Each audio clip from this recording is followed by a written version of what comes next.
हम लोगों ने देखा था कि किरण पुंज तीन प्रकार के होते हैं। कौन कौन? अपसारी किरण पुंज, समांतर किरण पुंज और अभिसारी किरण पुंज। अपसारी किरण पुंज किसे कहते हैं दोस्तों? तो जो यदि प्रकाश की किरणें क्या होती है, किसी एक बिंदु से निकलकर फैलती चली जाती है। देखिए कि प्रकाश की किरणें क्या है, एक बिंदु पे है और एक बिंदु से देखिए निकल रही है और निकल के क्या हो रही है, फैल रही है, विस्तृत हो रही है। तो इसको कौन सा किरण पुंज कहेंगे हम लोग? अपसारी किरण पुंज कहेंगे।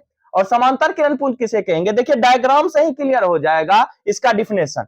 समांतर किरण पुंज में क्या हो रहा है कि जब प्रकाश की किरणें क्या हो रही है, एक दूसरे के समांतर रह रही है। देखिए तो एक दूसरे के समांतर है, तो जब प्रकाश की किरणें एक दूसरे के समांतर होंगी तो उसे क्या कहेंगे हम लोग? कौन सा किरण पुंज कहेंगे? समांतर किरण पुंज कहते हैं। चलिए अगला देखते हैं, तीसरा नंबर अभिसारी किरण पुंज। इसमें क्या होगा, इसमें यदि प्रकाश की किरणें किसी एक बिंदु पर आकर क्या होती है, मिलती है, या फिर ऐसा हो सकता है मिलती हुई प्रतीत होती है, यानी कि आभास होगा मिलने का, तो उसको क्या कहेंगे हम लोग? अभिसारी किरण पुंज कहेंगे। यानी कि ये था तीनों किरण पुंज का डिफिनेशन। किरण पुंज किसे कहते? किरणों के समूह को हम लोग क्या कहते? किरण पुंज कहते। किरण पुंज तीन प्रकार के, अभिसारी, अपसारी और समांतर। अपसारी किरण पुंज किसे कहेंगे? तो जब प्रकाश की किरणें क्या होंगी, किसी एक बिंदु से निकलकर फैलती चली जाएंगी तो उसको क्या कहेंगे हम लोग? अब अपसारी किरण पुंज कहेंगे। जब प्रकाश की किरणें एक दूसरे के क्या होंगी, समांतर होंगी, तो उसको क्या कहेंगे हम लोग?